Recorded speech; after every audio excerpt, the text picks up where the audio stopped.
makan sehari-hari. Dan seorang dari antara kamu berkata, selama jalan, kenakanlah kain panas dan makanlah sampai kenyang. Tetapi ia tidak memberikan kepadanya apa yang perlu bagi tubuhnya.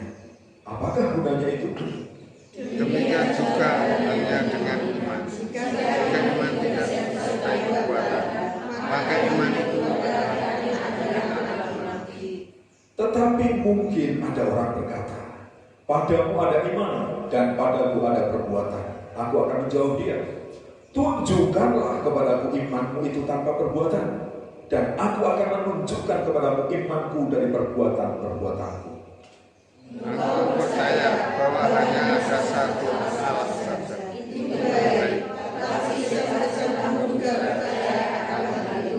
Mereka berkata, Hai manusia bebal, maukah engkau mengakui sekarang bahwa iman tanpa perbuatan adalah iman yang kosong?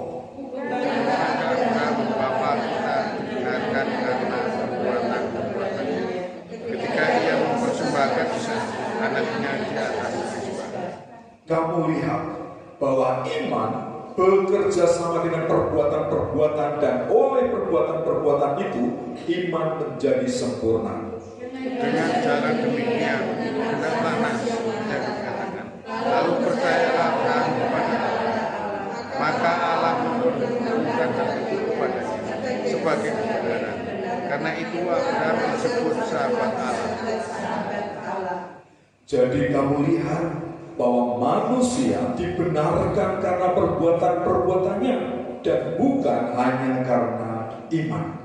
Dan bukan demikian juga dibenarkan karena perbuatan-perbuatan. Ketika ia membuktikan orang-orang yang lalu yang Sebab seperti tubuh tanpa roh adalah mati, demikian jugalah iman tanpa perbuatan-perbuatan adalah mati. Amin. Silakan dulu. Kita telah mendengar pengajaran berulang kali tentang iman. Dalam Ibrani pasal yang pertama didefinisikan atau diartikan atau dijelaskan bahwa iman adalah dasar dari segala sesuatu yang kita harapkan dan bukti dari segala sesuatu yang tidak kita lihat. Itulah iman. Dan iman Kristen ini berbeda dari iman-iman yang lain. Karena orang lain, karena agama lain, mereka juga punya iman, mereka juga punya keyakinan. Tetapi keyakinan orang Kristen itu unik dan menurut saya sangat menarik. Hanya orang-orang yang dijamah oleh Roh Kudus yang bisa mengakui bahwa Yesus Kristus adalah Tuhan. Orang lain tidak akan mudah percaya. Orang Kristen itu sesat. Orang Kristen itu kafir. Manusia dijadikan Tuhan, menuhankan manusia. Sebenarnya ada ilustrasi dan gambaran yang sangat sederhana. Kalau manusia berpura-pura jadi Tuhan, bisa tidak? Tidak bisa. Manusia menjadi Tuhan tidak bisa. Tetapi karena Tuhan itu Allah yang Maha Kuasa, Dia mau menjadi apapun itu selalu bisa. Dan kenapa Allah menjelma menjadi manusia? Supaya Dia bisa berkomunikasi dengan kita, supaya kita bisa mengerti. Dan yang terpenting, Yesus hadir ke dunia untuk menggenapi rancangan Allah sejak semula, bahwa keselamatan umat manusia itu tidak ada jalan lain selain melalui korban anak domba Allah. Selain darah tercurah, manusia tidak akan mengalami penebusan dosa. Oleh karena itu Yesus Kristus harus hadir dalam dunia. Dan di dalam Roma pasal 9 ayat yang ke-10 dikatakan, perhatikan baik-baik mengapa kita harus mengaku, mengapa kita harus percaya di dalam hati kita. Roma 10 ayat yang ke-9. Sebab jika kamu mengaku dengan mulutmu bahwa Yesus adalah Tuhan dan percaya dalam hatimu bahwa Allah telah membangkitkan Dia dari antara orang mati, maka kamu diselamatkan. Jadi ayat ini jelas, jika kamu mengaku dengan mulutmu, ya aku percaya bahwa Yesus adalah Tuhan, Yesus Juru Selamat. Ini pengakuan melalui mulut kita dan iman percaya di dalam hati kita. Tetapi selanjutnya Yakobus menjelaskan di dalam Yakobus pasal 2 ayat yang 26, 14 sampai ayat yang ke-26, iman itu harus disertai dengan perbuatan, harus disertai dengan tindakan. Ada banyak orang mengaku saya Kristen, saya percaya kepada Tuhan Yesus, tetapi tidak pernah datang ke gereja, tidak pernah menyembah Tuhan, tidak pernah memprioritaskan Tuhan. Apa bedanya orang yang mengaku Kristen tapi tidak pernah ke gereja? Perhatikan, iman tanpa perbuatan itu akan menjadi seperti apa? Yang pertama, ayat 19 kita akan lihat lagi Yakobus pasal 2 ayat yang ke-19. Ini sungguh menarik dan menurut saya cukup mengerikan juga. Engkau percaya bahwa hanya ada satu Allah saja, itu baik. Tetapi setan-setan pun juga percaya akan hal itu, dan mereka bagaimana saudara? Gemetar. Jadi kalau saudara percaya, saya percaya kepada Tuhan, saya percaya kepada Allah, tapi tidak pernah melakukan hukum Allah, tidak pernah melakukan perintah Tuhan. Ayat Alkitab mengatakan setan pun juga percaya. Dalam tanda kutip berarti setan juga punya iman kepada Tuhan, tapi iman tanpa perbuatan. Jadi kalau orang beriman tidak berbuat, iman tanpa perbuatan, yang pertama, dia seperti siapa? Seperti siapa menurut ayat ini? Setan. Seperti setan. Bahkan setan percaya hanya ada satu Allah, dan ketika setan melihat bertemu dengan Allah, setan apa? Yang dikatakan, dia gemetar. Tapi banyak orang Kristen tidak gemetar dia dengan Tuhan. Banyak orang Kristen melecehkan Tuhan, tidak menghormati Tuhan, tidak memuduskan hari Sabat. Berarti dia lebih rendah dari, mungkin pengajaran firman Tuhan pagi ini cukup keras, tapi saya perlu menyampaikan kepada saudara. Saudara harus menjadi orang yang beriman sungguh-sungguh, iman dengan perbuatan, supaya tidak sama seperti setan. Jadi kalau saudara kemudian dicaci maki, ada orang marah, oh setan, nggak mungkin. Ini perlu dipertanyakan, perlu direnungkan, apakah benar saya setan? Nah kalau saya percaya, beriman, tapi tidak disertai dengan perbuatan, berarti saya sama dengan.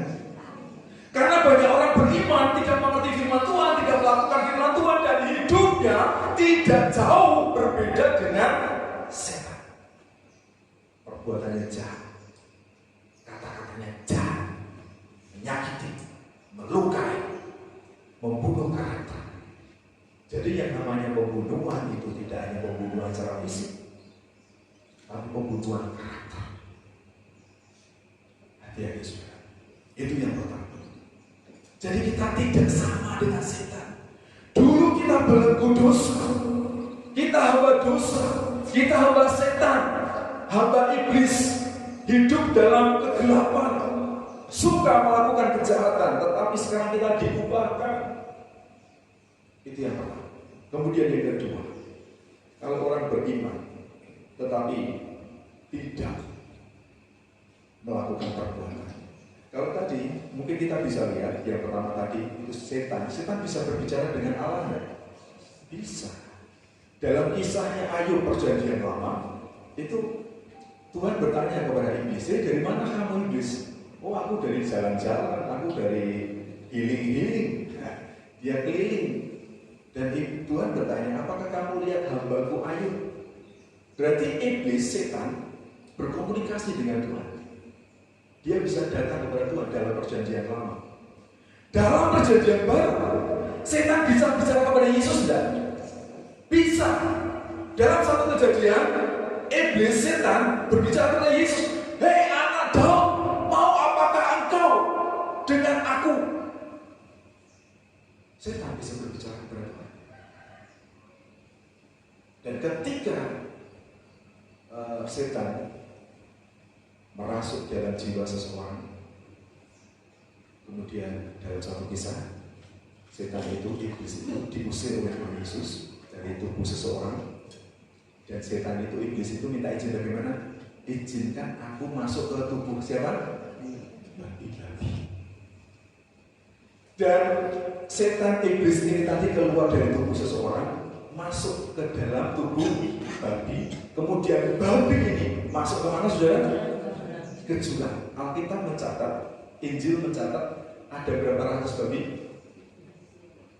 10, 20, 100, 200? Berapa? Berapa? 200. Nanti saudara bisa lihat sendiri. Sekarang ini tidak ada babi yang harganya 500.000, tidak ada. Kecuali babi baby, babi yang masih kecil. Kalau babi yang gemuk-gemuk, yang jadi babi guling, oh itu harganya jutaan. Sekarang kalau satu ekor babi harganya 1 juta saja, kali 2.000 berarti berapa, saudara? Berapa ya? 2 miliar. Jadi orang yang kerasukan iblis tadi, nilainya berarti lebih dari 2 miliar itu pada zaman Yesus. Berarti kita berharga. Saya dan saudara itu berharga. Kembali ke ayat ini. Kalau kita beriman tetapi tidak disertai dengan perbuatan yang kedua, itu sama dengan orang bebal. Ayat yang ke-20. Yakobus pasal 2 ayat yang ke-20. Hai manusia bebal, maukah engkau mengakui sekarang bahwa iman tanpa perbuatan adalah iman yang keras? Dua ayat ini. Hai manusia bebal. Orang bebal itu seperti apa tuh? Dalam Mazmur, dalam Amsal banyak dijelaskan orang bebal itu berkata di dalam hatinya tidak ada Tuhan, tidak ada Allah. Jadi orang bebal itu sama dengan ateis. Ateis itu dari kata ateos. Ateos itu berarti tidak percaya kepada Tuhan. Theos itu artinya Tuhan. Jadi orang bebal itu tidak percaya kepada Tuhan, jijik, menjijikkan perbuatannya karena dia berbuat jahat. Jadi jangan sampai saya dan saudara menjadi orang-orang yang masuk golongan orang bebal. Orang bebal itu tidak punya kerendahan hati. Kenapa? Karena merasa diri benar, punya alasan, pandai berargumentasi. Ketika ditegur, ganti menyerang. Ketika ditunjukkan kesalahan, ganti menunjukkan kesalahan. Ini mungkin ciri-ciri orang yang bebal. Makanya sudah berusaha hati di hadapan Tuhan, membuka diri. Tuhan, saya orang berdosa, akui dosa. Dan tindakan iman itu salah satu contoh di atas tadi Bapak Ibu saudara sekalian. Perbuatan iman itu ketika kita melihat saudara kekurangan, orang yang butuh bantuan. Kan banyak orang Jawa itu ajeng lu mau naik kalau pamit, Bu Pak, kalau ajeng maksud tertawa mana? Kira-kira Bu Esther Taman pun dia kalau sangoni selamat, disangoni selamat ya manfaatnya membuat gitu. Itu bahasa basi. Lebih berarti monggo niki namung 10.000 nggih jajan es, kan gitu. Itu lebih berarti daripada tak sangoni selamat. Itu sama dalam ayat-ayat ini. Perhatikan baik-baik ayat yang ke-15. Jika seseorang saudara atau saudari tidak mempunyai pakaian dan kekurangan makanan sehari-hari, dan seorang dari antara kamu berkata, selamat jalan, kenakanlah kain panas dan makanlah sampai kenyang. Gur omong tok, omdu, apa itu? Omong dua, gak ada manfaatnya.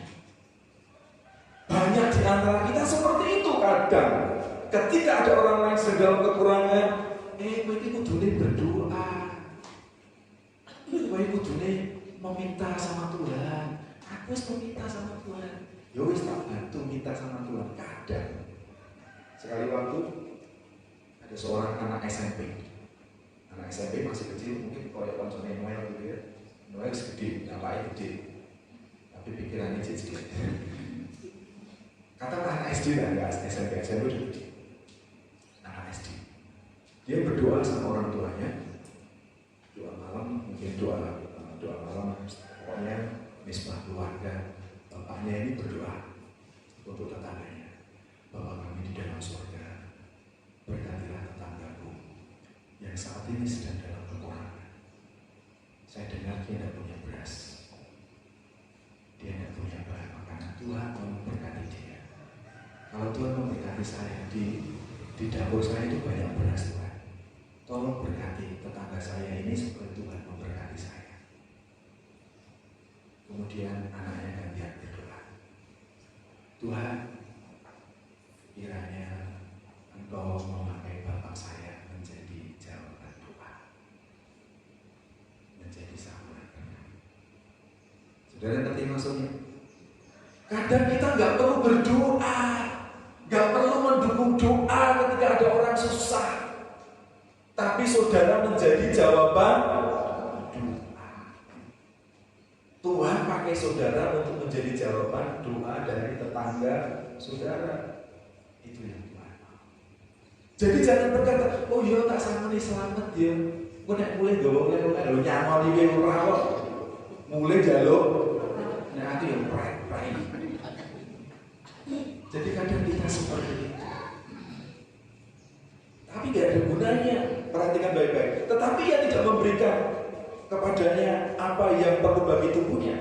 Apa gunanya itu? Hanya nasihat tok. Hati-hati ya selama jalan ya, pakai baju jangan, makan yang kenyang, bawa bekal. Ini nasihat. Nasihatnya bagus, tapi gak bermanfaat. Karena orang itu sudah membutuhkan. Jadi perlu ada tindakan. Kemudian yang terakhir, yang ketiga, kalau orang beriman tetapi tidak ada perbuatan, perhatikan yang ketiga, sama dengan orang yang mati. Ayat 17 dan ayat 26. Baik, saya ulang ayat yang ke-17. Demikian firman Tuhan.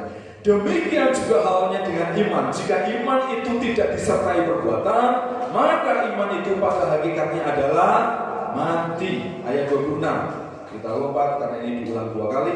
Sebab seperti tubuh tanpa roh adalah mati, demikian jugalah iman tanpa perbuatan-perbuatan adalah mati.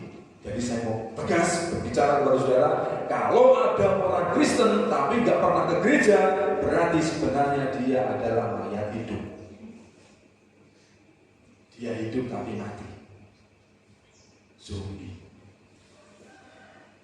Jadi orang Kristen harus datang kepada Tuhan, harus menyembah Tuhan. Tunjukkan imanmu dengan perbuatan, bukan hanya dengan